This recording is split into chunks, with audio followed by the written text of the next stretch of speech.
हरे कृष्णा। जी हाँ दोस्तों, वो शुभ घड़ी आ ही गई जिसका हमें साल भर से इंतज़ार रहता है, जहाँ हम बलराम जयंती और जन्माष्टमी मनाते हैं। आप सभी को पता होना चाहिए कि जो रक्षाबंधन होता है पूर्णिमा के दिन, उसी दिन बलराम का अवतार हुआ था और उसी को हम बलराम पूर्णिमा के रूप में भी मनाते हैं।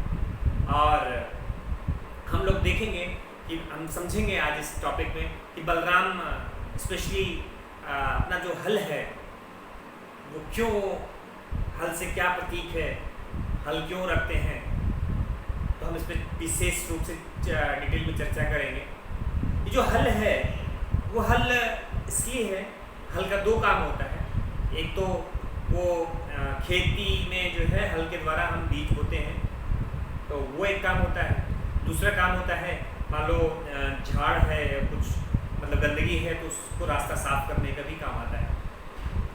तो उसी तरीके से ये हल जो है, चूँकि बलराम गुरु के प्रतीक हैं और गुरु हैं, तो गुरु जो है दो काम करते हैं। एक तो हमारे अंदर जो गंदगी होती है उसको साफ करते हैं, उसके बाद वो भक्ति का बीज बोते हैं। जी हाँ, ये जो है बलराम ही करते हैं, क्योंकि बलराम की जब तक वो बल नहीं देते, बलराम बल राम, जब तक वो बल कौन सा, फिजिकल बल नहीं, स्पिरिचुअल बल, स्पिरिचुअल आध्यात्मिक बल, जब तक आध्यात्मिक बल वो मिलता नहीं है तब तक हम इस आध्यात्मिक पथ पर आगे नहीं बढ़ पाते।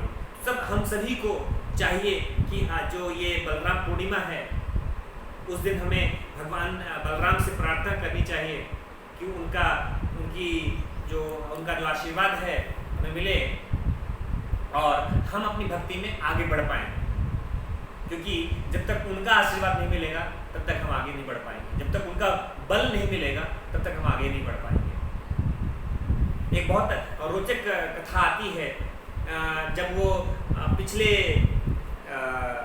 अवतार में लक्ष्मण का अवतार लेते हैं, तो उस अवतार में क्या होता है कि जो है राम के छोटे भाई के रूप में जो है ये अवतार लेते हैं। इस अवतार में तो बलराम बड़े भाई के रूप में अवतार लेते हैं, लेकिन जो पिछला अवतार हुआ था उसमें जो है वो छोटे भाई के रूप में अवतार लेते हैं। तो जब छोटे भाई के रूप में अवतार लेते हैं लक्ष्मण, तो शुरू से ही, बचपन से ही उनके राम के प्रति आस्था थी और वो सेवा में लगे रहते थे। 24 घंटे उनकी जो है सेवा करने की उनकी आस्था थी कि भी वो सेवा करेंगे, उनको कहीं किसी तरीके से राम को जो है कुछ कठिनाई समस्या नहीं आए।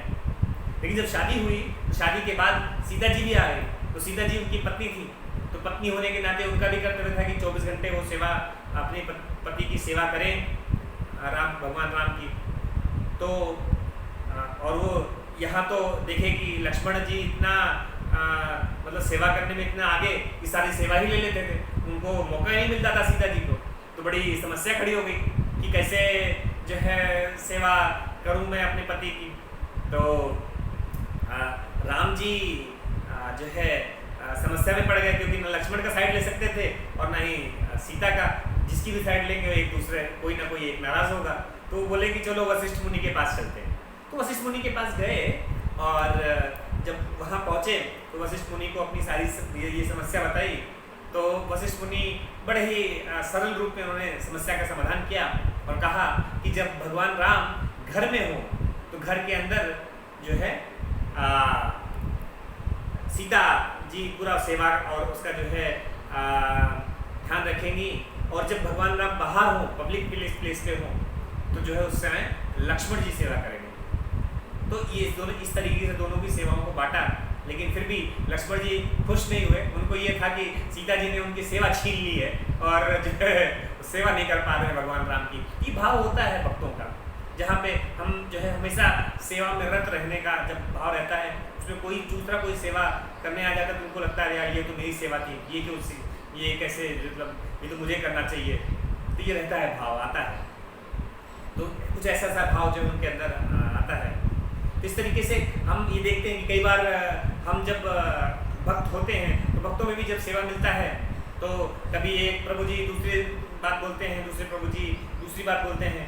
तो जो है उसमें हम कंफ्यूज रहते हैं, हम क्या करें, कैसे करें।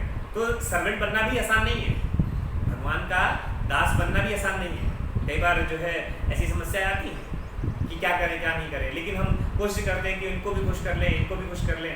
हाँ, तो हालांकि ठीक है, हमारा एक गोल होना चाहिए, जैसे लक्ष्मण का था कि भगवान राम प्रसन्न रहें जैसे भी हो। तो वही हमारा गोल होना चाहिए कि आप भगवान कृष्ण, भगवान राम प्रसन्न रहें, हमारी ऐसी ही सेवा रहे। और इस सेवा हम तभी दे पाएंगे जब भगवान बलराम की हमारे पर कृपा रहेगी, उनका आशीर्वाद हमारे पर रहेगा। तो हम सभी निवेदन करते हैं और करना चाहिए सभी को।